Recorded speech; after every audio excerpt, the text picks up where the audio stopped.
ಸುಮಾರು 30 ವರ್ಷದಿಂದನೂ ನಾವು ಇಲ್ಲಿ ಸೇವೆ ಮಾಡ್ತಾಯಿದ್ದೀವಿ. ತುಂಬ ಚೆನ್ನಾಗೇ ನಡೆಯುತ್ತೆ, ತುಂಬ ಸತ್ಯನೂ ಇದೆ. ವರ್ಷ ವರ್ಷ ಕುಂಭಾಭಿಷೇಕ, ಹಾಲಾಭಿಷೇಕ, ಗಂಜಿ ಪೂಜೆ ಅಂತ ಒಂದು 3-4 ಪ್ರೋಗ್ರಾಮ್ ಮಾಡಿಸಿ ಊರವ್ರಿಗೆಲ್ಲ ಊಟ ಹಾಕ್ಸ್ತಾರೆ. ಎಲ್ಲ ಪ್ರೋಗ್ರಾಮು ನಡೆಯುತ್ತೆ ಇಲ್ಲಿ. ಕೆಲವರು ಈ ತಮಿಳಿಯನ್ಸು, ಬ್ರಾಹ್ಮಿನ್ಸ್ ಎಲ್ಲ ಬಂದು ಇಲ್ಲಿ ಶಿವರಾತ್ರಿ ದಿವಸ ಒಂದು ಪ್ರೋಗ್ರಾಮ್ ಕೊಡ್ತಾರೆ. ತಿರ್ಗಾ ಮಕ್ಕಳು ಎಲ್ಲ ಡ್ಯಾನ್ಸ್ ಮಾಡ್ತಾರೆ. ತುಂಬ ಒಳ್ಳೊಳ್ಳೆ ಪ್ರೋಗ್ರಾಮ್ ನಡೆಸ್ತಾರೆ. ಪಕ್ಕದಲ್ಲೇ ನಮ್ಮ ಚೌಟ್ರಿ ಇದೆ, ಚೌಟ್ರಿಯಲ್ಲಿ ಕೂಡ ಒಳ್ಳೊಳ್ಳೆ ಫಂಕ್ಷನ್ಗಳೆಲ್ಲ ನಡೆಯುತ್ತೆ. ಮೇಲ್ಮನತೂರಿಂದ ಕೊಟ್ಟಿರೋದು ವಿಗ್ರಹ, ಅದು ನಾವು 48 ದಿವಸ ನೀರಲ್ಲಿ ಭತ್ತದಲ್ಲಿ ಹಂಗೆ ಇಟ್ಟು ಪೂಜೆ ಮಾಡಿದ್ವಿ.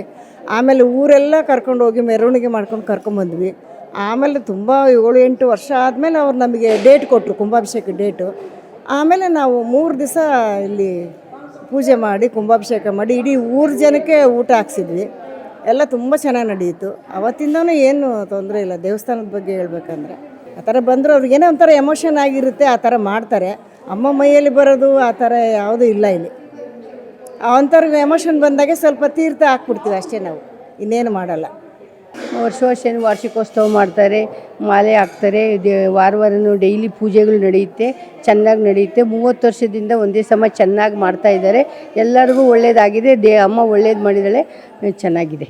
ನಾನು ತುಂಬ ದಿನದಿಂದ ದೇವಸ್ಥಾನಕ್ಕೆ ಬರ್ತಾಯಿದ್ದೀನಿ. ನನ್ನ ದೇವರು ಒಳ್ಳೆಯದೇ ಮಾಡಿದೆ, ಅಮ್ಮ ಒಳ್ಳೆಯದೇ ಮಾಡಿದೆ. ಇವಾಗ ನಾನು ಸ್ವಲ್ಪ ಒಂದು 5 ತಿಂಗಳಾಯಿತು ಬಿದ್ದೋಗ್ಬಿಟ್ಟೆ. ಈ ಅಮ್ಮಗೆ ಮುಕ್ಕೊಂಡು ದೀಪ ಅಂಟಿಸ್ತಾ ಇದ್ದೀನಿ. ಇವಾಗ ನನ್ನ ಕೈ ಚೆನ್ನಾಗಿ ಹಾಕ್ಕೊಂಡು ಬರ್ತಾಯಿದೆ. ಅಮ್ಮ ಚೆನ್ನಾಗಿ ಮಾಡ್ತಾಯಿದ್ದಾರೆ ನನ್ನ ಕೈ.